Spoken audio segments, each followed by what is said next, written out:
Welcome to this GCSE Geography warm-up video for AQA. It is designed to guide you through last-minute preparations for your GCSE Geography exams.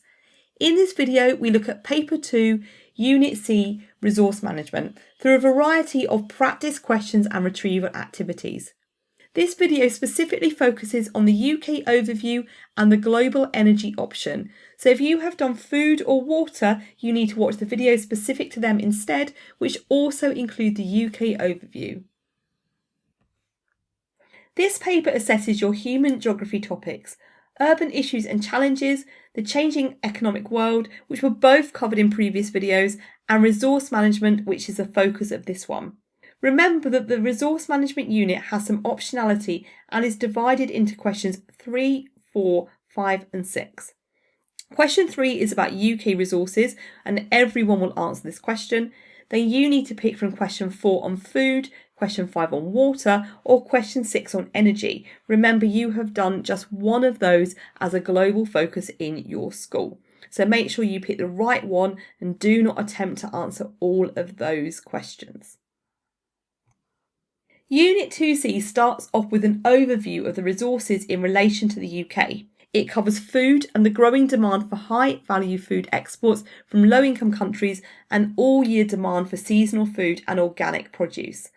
It talks about larger carbon footprints due to the increased number of food miles travelled and the moves towards local sourcing of food, along with the trend towards agribusiness.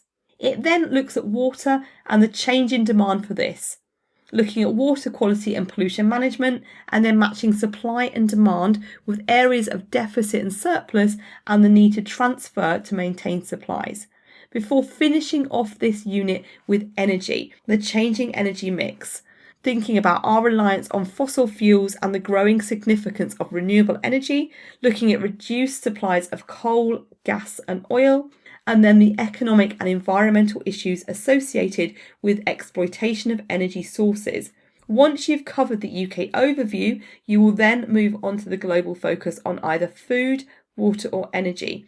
Your school will have only done one of these, so please make sure you are watching the correct video. So we're going to recap the changing demand for food. The UK's population is currently just over 68 million, and this is up from 66 million in 2017 and is expected to rise to 73 million in the next 15 years. Continued population growth will increase the future demand for food. The UK is not self-sufficient in food despite our efficient and productive agricultural industry, and we currently import around 40% of our food from other countries. There are lots of reasons that we import so much food. We demand a greater choice and more exotic foods, as well as seasonal produce all year round. And those items that we can't grow due to our climate, such as cocoa, tea and bananas, mean that we need to turn to other countries to source these. Supermarkets also compete for the lowest prices, so save lots of money by importing cheaper produce. And the UK farmers, as a result, will struggle to compete with these low prices, particularly when we factor in the cost of animal feed or the risk of a poor harvest. So let's now recap the impact of importing food. One of the biggest impacts of importing food is the emissions given off during production and transportation, with the CO2 given off contributing towards climate change. The distance your food travels from field to fork is known as food miles, and the greater these are, then the bigger the impact on the planet. Bananas coming from the Caribbean are travelling over 5,500 kilometres to reach us, and if you eat New Zealand lamb, that's travelled nearly 19,000 kilometres to get to your plate. Food miles lead to a large carbon footprint, which is the CO2 emissions given off during commercial cultivation and transporting produce. And of course, transporting food is very expensive, although it is less expensive than producing everything in the UK. And finally, let's have a quick look at the need for food security.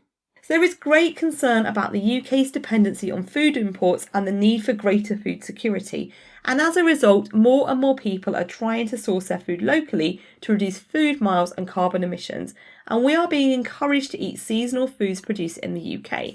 In recent years, we've seen the growth of organic produce, but also agribusiness. Organic produce is grown without the use of chemicals, so no fertilisers or pesticides. The lack of chemicals means that organic food has high labour costs and a lower yield, making it more expensive overall. But it does tend to be locally bought and seasonal. On the complete flip side to this is agribusiness. This is intensive farming which maximises the amount of goods produced by using modern technology such as expensive irrigation systems and chemicals, when these farms run as huge commercial businesses. So as we've had a quick rundown of the issues around food supply in the UK, it's a good time to consolidate that knowledge with this 4-mark question.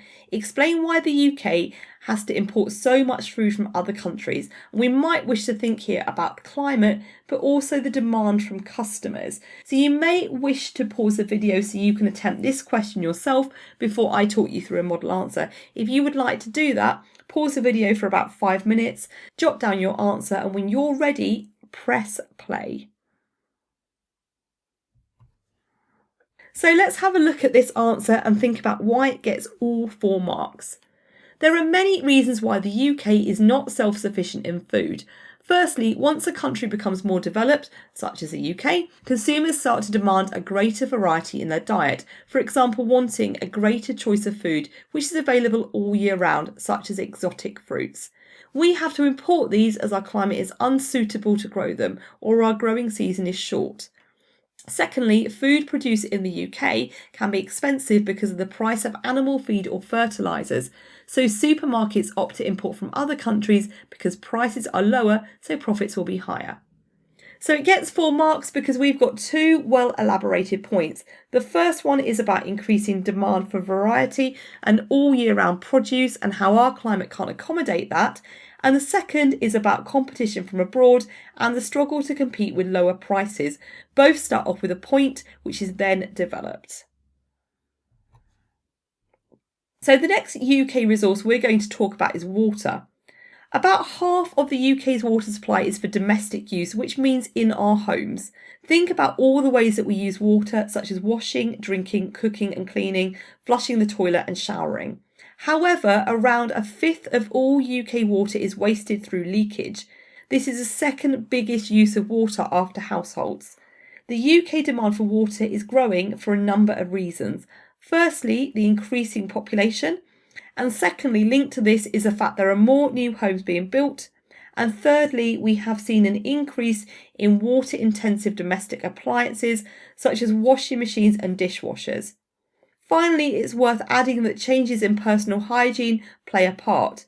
Most people now shower several times a week, whereas in the past, where houses did not have inside baths, a weekly bath shared with many families was the norm. In the UK, on average, we each use around 100 litres of water a day. So let's think about supply and demand. Well, the main sources of water in the UK are rivers, reservoirs and groundwater aquifers, which is water held in rocks below the ground. The UK receives enough water to supply the demand, but it doesn't always fall where it is most needed. The north and west of the UK has a water surplus where supply exceeds demand. There is high rainfall, lower evaporation rates and plenty of potential reservoir sites. And these areas also have relatively low population density, whereas the south and the east of the country has a water deficit where demand exceeds supply. This is the most densely populated part of the country and it has the lowest annual rainfall. Moving on to water management, there are lots of ways to manage the UK issues of water supply and demand. We can save water by installing domestic water meters, which means that you pay for every drop that you use, which makes people much more careful about not wasting water. We can also use recycled water, which is known as grey water. This is water that's come from the bath or shower. It's good for irrigation as it contains nitrogen and phosphorus, however it is not very safe to store as it goes stagnant very quickly. Another way is to ensure that you're buying more efficient appliances such as low flow toilets and washing machines that use less water to complete their cycles. And of course there are the old favourites such as turning off the tap when you brush your teeth and using showers instead of baths. So where do water transfer schemes fit in here? Well, the British government considers setting up a national water grid similar to the national grid for electricity, where water would flow through pipes from areas of surplus, such as Wales, to areas of deficit, such as London. The idea has been discussed for many years, but it's never been put into practice, partly due to the enormous costs involved. In addition, there are other concerns, including the impact on the environment of the river basin in the source area, with dams constructed to create reservoirs on rivers, which may disrupt the ecology and block migrating species. There's also concern about the increased carbon emissions linking to pumping water over long distances, the displacement of local communities, and potential droughts in river source basins caused by the removal of water to other areas. However, there are some parts of the country where water transfers do happen on a smaller scale. The reservoirs in the mountainous areas of North Wales and the Lake District provide water for the densely populated urban areas in northwest England, such as Liverpool and Manchester.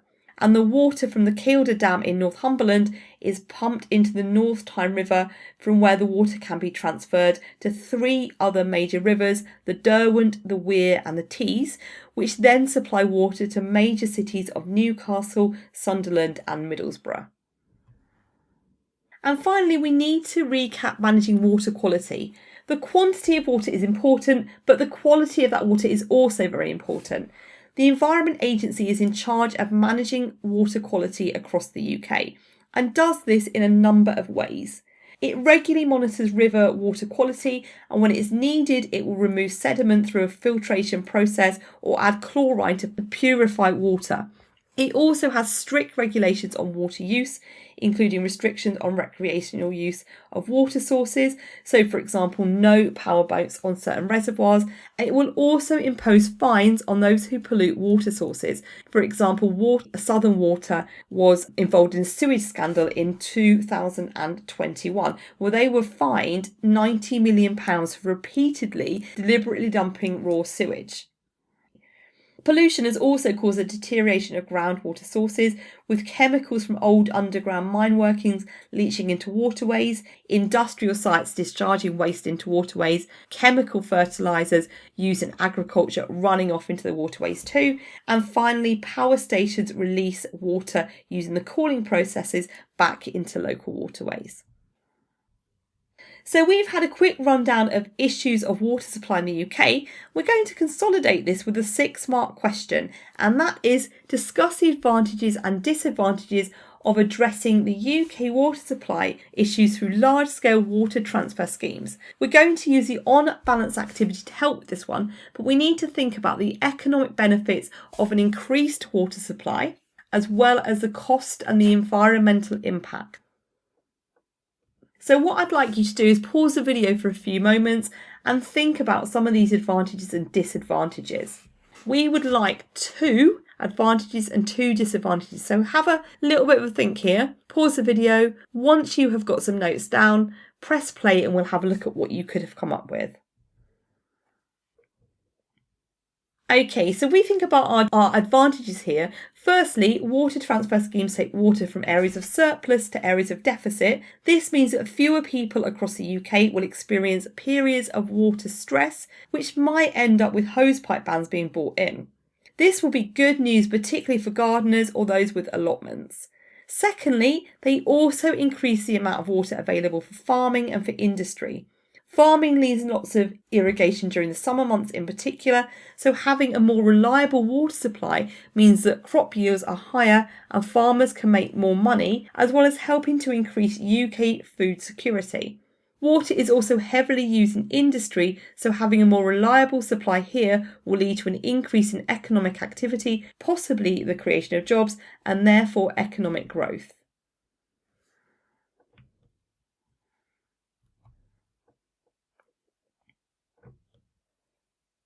So let's now think of those disadvantages. So water transfer schemes are quite controversial. How many drawbacks can you think of?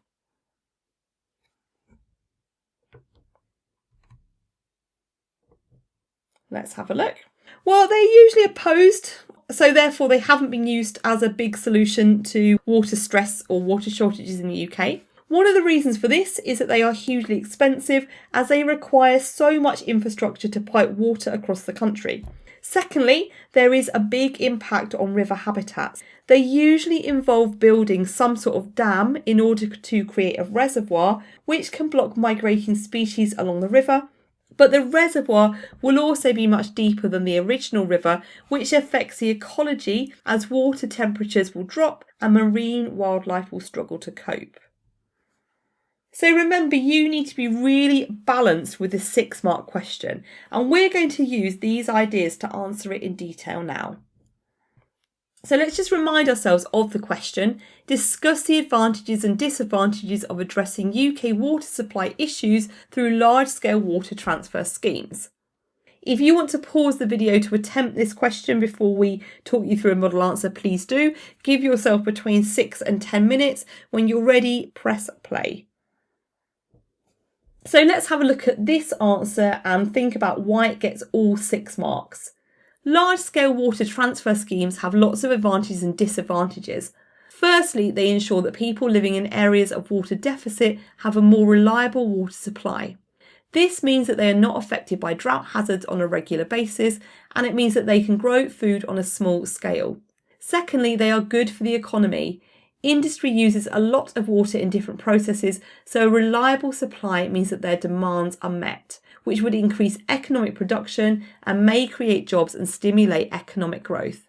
They also ensure that farmers have enough water for irrigation, meaning their crop yields are higher so they have more to sell, which would increase profit. Additionally, it helps increase UK food security. However, there are a number of issues. Water transfer schemes are very expensive as they involve a huge underground network of pipes, which will involve constant maintenance and will also disrupt habitats as they are constructed. Furthermore, they have big impacts on river habitats as these usually need to have a dam built which blocks species from migrating along the river. The dam also allows a reservoir to fill up behind it, but as the reservoir is deeper than the existing river, the water temperature is much lower, which marine species might not be able to adapt to. So it gets 6 marks because there are 2 well-elaborated paragraphs addressing both sides of the argument. Both paragraphs contain 2 developed points taken from the on-balance activity, and we've used connectives such as additionally and furthermore to develop those chains of reasoning. Right, we need to just quickly finish off this bit by recapping the change in demand for energy in the UK. So despite increasing demand for energy in the UK, energy consumption has actually fallen in recent years. This is mainly due to the decline of heavy industry and improved energy conservation. So low energy appliances, better building insulation and more fuel efficient cars have resulted in a 60% fall in energy use by industry and a 12% fall in domestic energy use. Our energy mix has also changed. This is a range and proportions of different energy sources used. In 1990, around 3/4 of energy came from coal and oil, which we know are fossil fuels. In 2007, there was an equal mix of coal, gas and nuclear. And since 2014, we have seen renewable energy sources growing fast. Currently, the government is aiming for around 15% of energy sourced from renewable sources, although surprisingly, they've decided to phase out subsidies for wind and solar energy. The energy mix changes from day to day. For example, during winter months, you will probably see a much higher proportion of wind energy as the wind strengths tend to be higher. However, we do have quite a lot of days now where the UK has around about 30 to 35% of energy coming from renewable sources, and in particular, wind.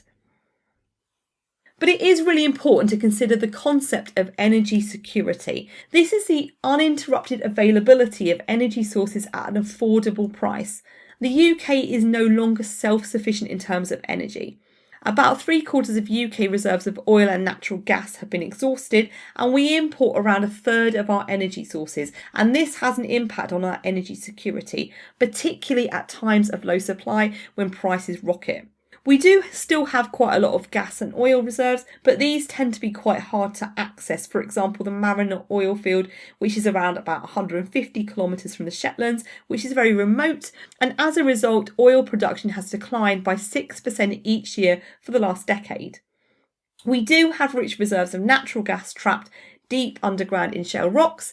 To extract this gas, high pressure liquid, which is a mixture of water, sand and chemicals, is used to fracture the shale and release the gas through a process called fracking, but it is highly controversial as people are scared that it could trigger earthquakes, pollute underground water supplies, and it is also very expensive.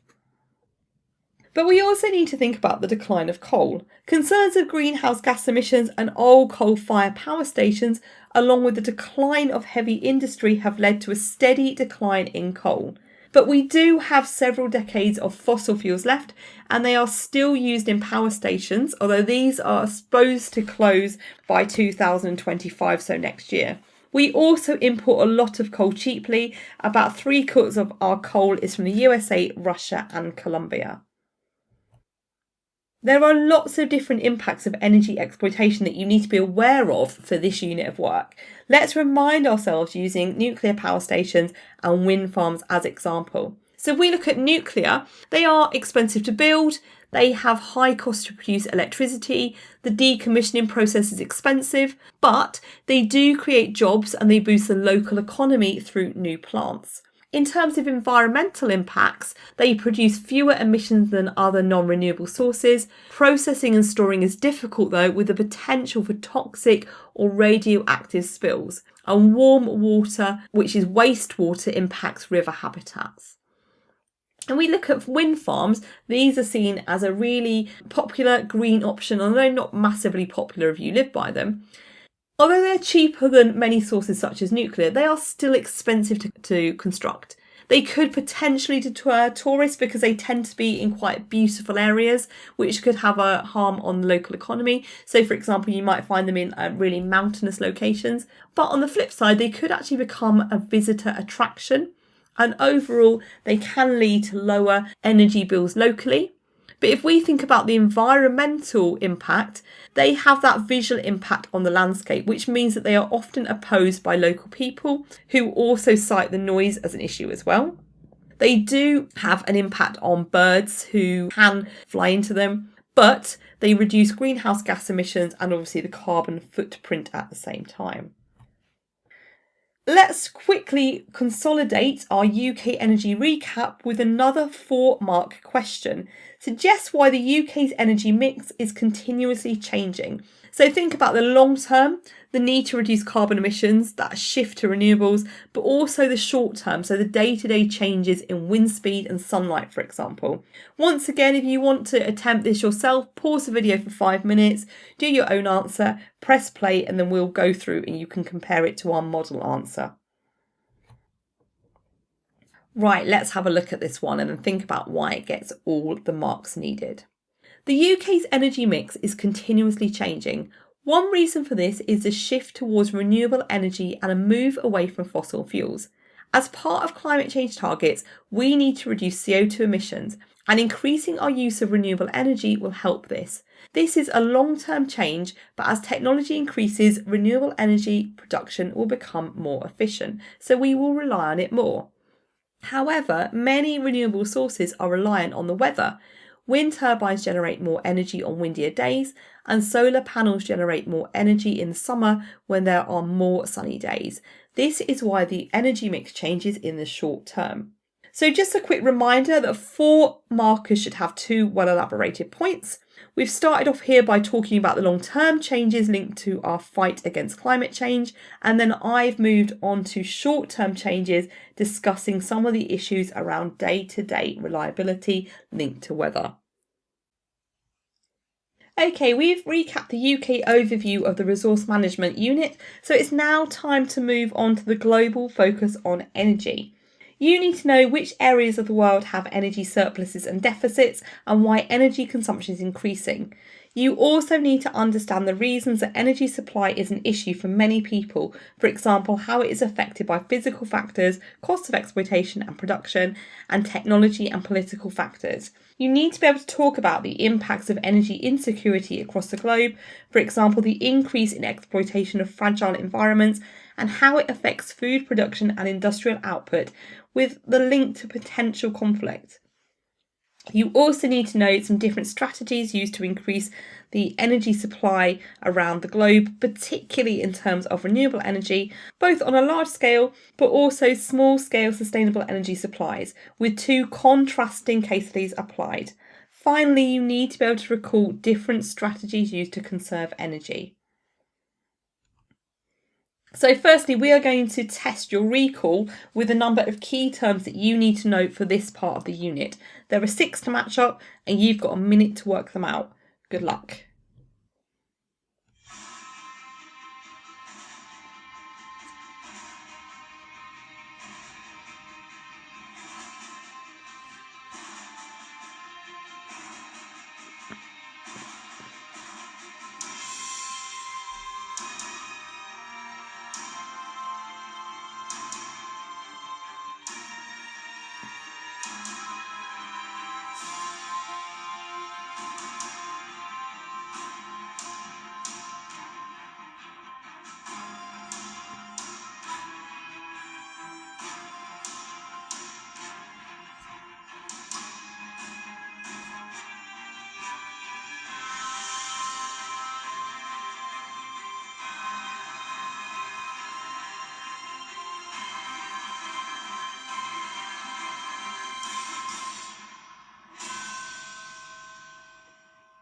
So let's see how you got on. If you got them all right, then well done. We start off with blackouts. These are frequent power cuts resulting from a shortfall in energy production, and they're really common across LICs and NEEs. We've got energy conflict, when shortages of energy can lead to political conflict if one state holds a bigger share of an energy resource. We have energy deficit, where the demand for energy exceeds the energy that is available in an area. Energy insecurity, where supplies of energy sources are unreliable and they may be interrupted, prices might fluctuate, and you have the potential for blackouts. We've got fossil fuels, natural fuels such as coal or gas formed over millions of years ago from the remains of living organisms, which have to be burned to release energy, and then non-renewable energy sources that are finite, so they will run out one day, again linked to fossil fuels. So let's do a quick overview of global energy supply. Energy consumption and supply varies globally. North America, Europe and the Middle East consume the most, but in some parts of the world, such as sub-Saharan Africa, people use very little energy. Energy consumption is rising across the world for a number of reasons. For example, population growth and economic development, which have fueled an increase in demand for energy for industry and for domestic use, and in particular our greater use of technology. Energy security means that people have a reliable and affordable supply of energy, and countries are not relying on energy sources being imported in. If countries have more energy than they need, they have an energy surplus. If they have less than they need, they have an energy deficit. There are lots of impacts of energy insecurity, and one huge concern is energy companies starting to exploit environmentally sensitive areas as they look for new resources to profit from. Energy insecurity also impacts food production and industrial output, which can lead to conflict as people become desperate. But it can also lead to conflict between countries, for example, Russia threatening to cut off gas supplies in Western Europe. So we're going to have a look at a 6 marker that tests your understanding of this overview. So our 6 marker is explain why so many countries are at risk of energy insecurity. And you need to think about climate, natural resources, technology and politics. You might wish to pause the video so you can attempt this question before I talk you through a model answer. So if you would like to do that, please pause the video now. Give yourself 6 to 10 minutes. Once you're happy with your answer, press play and you can compare it to our model answer. Okay, let's have a look at why this answer gets all 6 marks available. So countries across the world are at risk of energy insecurity for a number of reasons. Firstly, they are limited by physical factors. For example, the weather might not have the right conditions for solar or wind power, and hydroelectric power needs to be situated in an upland area with lots of rivers for a plentiful water supply. It also depends on what minerals are found below the Earth's surface. Some countries are lucky enough to have coal or oil deposits that they can exploit, whilst others have nothing, so have to import energy. And if you are relying on other countries, then you do not have energy security. Additionally, many countries can't afford to invest into better energy solutions. For example, the construction of oil rigs and pipelines are very expensive, so therefore difficult for low-income countries to exploit. Nuclear power is a very efficient way of producing a lot of energy, but again is very expensive, so not an option for LICs and NEEs. So they rely on smaller scale renewable projects, which are good for the environment, but don't necessarily produce enough power for everyone. So why would this get all 6 marks? Well, the first paragraph deals with the idea of a lack of energy security, now linked to physical factors, and the second focuses on human factors related to income and how poverty stops countries from investing in the energy solutions that they need. Right, we're going to recall some of the ways that we can use to increase energy supply around the world. These are all alternative energy sources and they have had their vowels swapped. So let's see if you can work them out.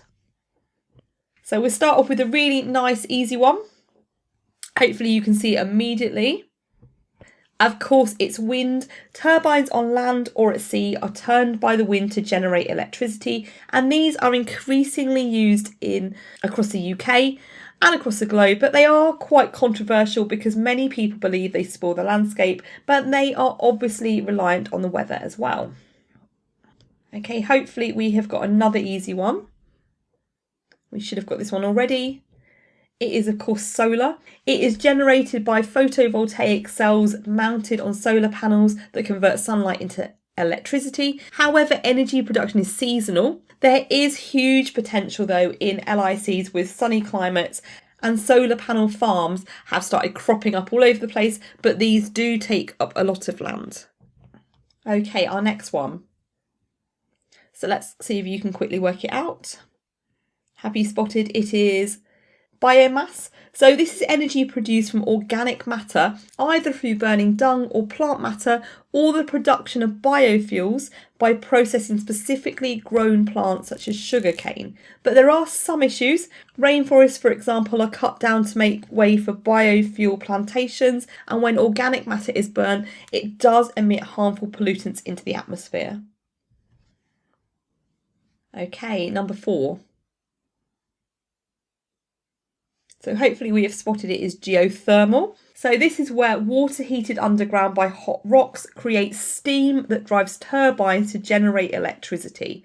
However, it is limited to tectonically active countries. For example, it provides over a third of energy in Iceland, which is on a constructive plate margin. And in fact, it is on the mid-Atlantic ridge. And here is our last one. Okay, it is hydroelectric power, HEP. This is generated using dams, either large or small, where water turns turbines. Now, HEP makes up about 80% of all renewable energy generation across the globe. It is very controversial though, as the large dams are very expensive and they prevent much water reaching rivers downstream, which causes issues for local communities such as less water for farming. It also disrupts fish migration, and it does cause mass flooding upstream, which displaces local communities. Right, we're going to move on to a 4-marker question. It is explain how solar and wind energy can be used to increase energy security in a country. So once again, you might wish to pause the video before I talk you through a model answer. If you would like to do this one, pause the video, give yourself about 5 minutes. When you're ready, press play and we will have a look at that model answer together. So let's have a read through and think about why it gets all 4 marks. Solar power works by panels absorbing sunlight and converting into energy. It is a good energy solution for many LICs and NEEs across Africa and Asia, which experience hot, sunny weather. Cloudless skies mean that they have high average sunshine hours, so the potential for energy generation is high. Wind energy is also a good solution. Placing turbines in windy locations, such as on high land or off the coast, means that the turbines spin more, so they generate more electricity. However, the biggest issue for both is that they are reliant on weather conditions, therefore are more effective in some countries than others, therefore need to complement other forms of electricity generation rather than replace them. So just a quick reminder that 4 markers should have 2 well elaborated points. We've started off by talking about what each solution is and how it works, along with an elaboration about where they would work best. And I finished off with a counter argument about the reliability to add a bit of balance, as they are not a reliable solution for everywhere. And we're going to finish off this video with a 6 marker, and this time our question is: the benefits of natural gas extraction outweigh the costs. To what extent do you agree with this statement? And we're going to use the on balance activity again to help us formulate some arguments for and against. So like before, we would like you to think of 2 advantages and disadvantages. You might want to pause the video for a few minutes, note some of these down, and when you're ready, you can press play. So if we think about the advantages, firstly, natural gas is much cleaner than other fossil fuels. It emits less toxic chemicals like sulfur dioxide and nitrous oxide, and almost half the amount of CO2. So therefore, it contributes less to air pollution and climate change. Additionally, it's abundant with large supplies across the globe, and technology is making it easier to extract, and it's easy to transport through pipelines and overland and over the sea by tankers. There is also a lower risk of environmental accidents than with oil transportation.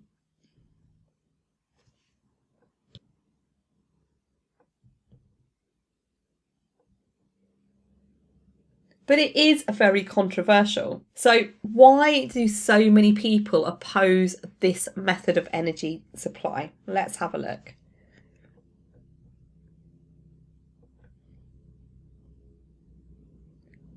Recent technology has been developed to extract natural gas through the process of fracking, where high pressure liquid made of water, sand and chemicals is used to fracture the rock where the gas is stored, and this can then release that energy.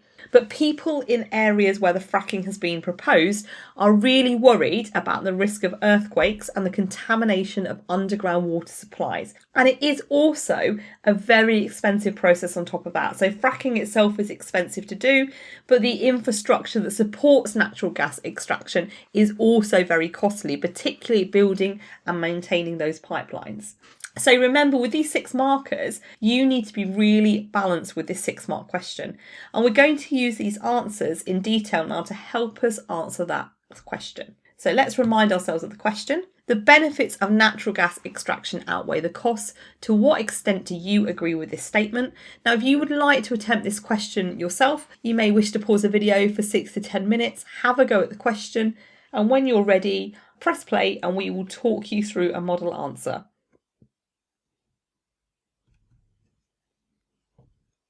So let's have a read through and think about why it gets all 6 marks.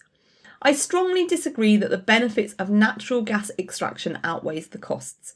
Firstly, the process of fracking is very controversial. This involves releasing the gas stored in rocks using a high pressure mix of water, sands and chemicals. Many people are concerned that injecting this mixture at high pressure could trigger minor earthquakes. Additionally, the mixture itself could contaminate groundwater supplies. Furthermore, the process is very expensive. Fracking itself costs a lot of money, but then you need to construct and maintain a network of pipes to transport the gas. On the other hand, natural gas does give off less harmful gases than other fossil fuels, for example sulfur dioxide and nitrous oxide, and emits around half of the CO2 than coal and oil. However, it does still release some pollutants into the atmosphere, so it is much more environmentally damaging than renewable sources. In addition, it is widely available across the globe and easy to transport through pipelines using tankers. But constructing pipelines underground will destroy habitats, and transporting overground releases CO2 and could result in accidents. So though it is less damaging than other fossil fuels, the environmental impact is still considerable. So let's have a look at why it got 6 marks. I've started off by saying that I strongly disagree, therefore I've launched into my negative argument first using the boxes from the on balance activity. I've talked about the process and the potential dangers, as well as commenting on the expense of this option. I then led into my second paragraph using on the other hand to signpost that I'm presenting an alternative viewpoint. I have given 2 advantages here. However, I've actually given a counter argument to each one, as I'm trying to dismiss these arguments to back up the fact that I have said I strongly disagree. At the end, I've added a very brief concluding statement linking back to the question. Right, well done for making it to the end. We've done a big recap of food, water and energy in the UK before focusing on energy supply around the globe. Hopefully the retrieval activities and exam practice will help you go into paper 2 feeling much more confident. Good luck, and remember not to answer all of the sections of paper 2, only the ones that you have studied.